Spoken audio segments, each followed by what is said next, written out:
What if a single moment in a 16th century confessional could completely change how you see the power of your words? A woman walked into Saint Philip Neri's confessional, unable to stop gossiping about her neighbors. What this brilliant saint told her to do next was so shocking, so unforgettable that it's been retold for over 400 years. He gave her a penance that seemed impossible, and that impossibility holds the secret to understanding why our words can become weapons of mass destruction. This is the story of the feather penance, and by the end of this video, you'll never speak carelessly again. Chapter 1. The Impossible Task. What if I told you that a single confession in 16th century Rome would revolutionize how we understand the devastating power of gossip? Picture this. A woman walks into Saint Philip Neri's confessional, burdened by her inability to control her tongue. What happens next is so shocking, so brilliant, that it's been retold for over 400 years. This saint, known as the Apostle of Rome, gave her a penance that seemed absurd. Scatter feathers to the wind, then collect them all back. Impossible? Exactly. And that impossibility holds the key to understanding why our words can become weapons of mass destruction in our relationships, our communities, and our souls. If you're curious about how saints can transform our everyday struggles, hit that subscribe button. We explore miraculous interventions and divine wisdom every week. Chapter 2. The Saint of Joy. Philip Neri wasn't your typical 16th century priest. Born in 1515 in Florence, he became Rome's most unconventional confessor, earning the nickname Santo della Gioia, the Saint of Joy. While other clergy delivered fire and brimstone sermons, Philip used humor, practical jokes, and creative penances to reach souls that traditional preaching couldn't touch. He founded the Congregation of the Oratory and became famous for making people laugh before making them think. But here's what most people don't know. Philip had an extraordinary gift for reading human nature. He could diagnose spiritual ailments with surgical precision and prescribe remedies that cut straight to the heart of the problem. His methods were so effective that nobles, commoners, and even future saints sought his counsel. Chapter 3. The Poison of Gossip. The Catholic Church doesn't mince words about gossip. It's classified as a grave sin that violates the 8th commandment. But why is sharing information considered so destructive? Because gossip doesn't just spread words, it spreads poison. When we reveal someone's faults without necessity, we're committing what theologians call detraction, literally tearing down another person's reputation. The Catechism teaches that this violates human dignity and damages the fabric of society itself. Scripture warns us that death and life are in the power of the tongue, and modern psychology confirms this ancient wisdom. Studies show that gossip activates the same neural pathways as physical pain in both the speaker and the target. What makes gossip particularly insidious is its addictive quality. The temporary rush of feeling superior or in the know creates a cycle that's incredibly difficult to break. And the woman walking toward Philip's confessional was about to discover just how devastating those weapons could be.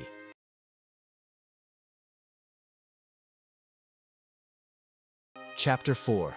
The Confession. The woman who approached St. Philip's confessional was trapped in this very cycle. Historical accounts describe her as a Roman matron who had become the neighborhood's unofficial news broadcaster, except her news was destroying lives. "Father," she confessed, "I cannot stop myself. I hear something about my neighbors, and before I know it, I'm sharing it with others. I've tried to stop, but the words just escape." Philip listened with characteristic patience, understanding that this wasn't mere weakness, but a spiritual wound requiring radical surgery. His response was so unexpected that it left her speechless. "For your penance, go to the market, buy a feather pillow, take it to the highest hill in Rome, cut it open, and let all the feathers scatter in the wind." The woman was bewildered but obedient. She climbed the Palatine Hill, cut open the pillow, and watched hundreds of feathers dance away on the Roman breeze, disappearing into the ancient city's maze of streets and rooftops. But Philip wasn't finished. What he asked her to do next would change everything. Chapter 5. The Impossible Return. 24 hours later, the woman returned, expecting absolution. Instead, Philip delivered the second half of his masterstroke. "Good. Now go back and collect all the feathers." Her protest was immediate. "But father, that's impossible. They've scattered everywhere. The wind has carried them across the city, maybe beyond." Philip's response became one of history's most powerful spiritual lessons. Exactly. And so it is with your words. In that moment, the metaphor crystallized with devastating clarity. Just as those feathers could never be gathered back, the words she had spoken could never be unspoken. The damage to reputations, the broken trust, the pain caused by her gossip. It had all scattered like feathers on the wind, impossible to retrieve, impossible to undo. This wasn't just instruction. It was revelation that penetrated her soul and changed her life forever. Chapter 6. The Genius of Creative Penance. Philip's approach reveals profound psychological insight that modern therapy is only beginning to understand. Traditional penances like reciting prayers often fail because they don't create emotional memory. But experiential learning, like watching feathers disappear forever, creates what neuroscientists call embodied cognition. The lesson becomes literally unforgettable because it's felt, not just heard. Philip used this technique repeatedly. He had a proud man walk through Rome carrying a foxtail to cure vanity, and asked a materialistic merchant to give away his finest clothes to experience detachment.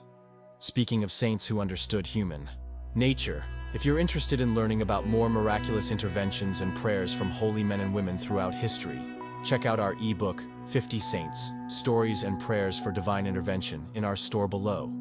It's packed with incredible accounts and powerful prayers from saints who specialized in helping people overcome life's toughest challenges. These weren't humiliations, but healing therapies, designed to break through the psychological barriers that kept souls trapped in destructive patterns. Chapter 7. Your Words, Your Choice. 901-1000. The woman who learned this lesson became one of Philip's most devoted followers, eventually helping other women overcome similar struggles. Her transformation demonstrates that even our deepest character flaws can be healed when we truly understand their consequences. Saint Philip's feather penance teaches us that words aren't just sounds. They're forces that shape reality. Every comment, every shared secret, every criticism takes flight like feathers in the wind, landing in places we never intended, affecting people we never considered. The question isn't whether our words have power, it's whether we'll use that power responsibly. Modern research confirms what Philip knew intuitively. Gossip doesn't just hurt others.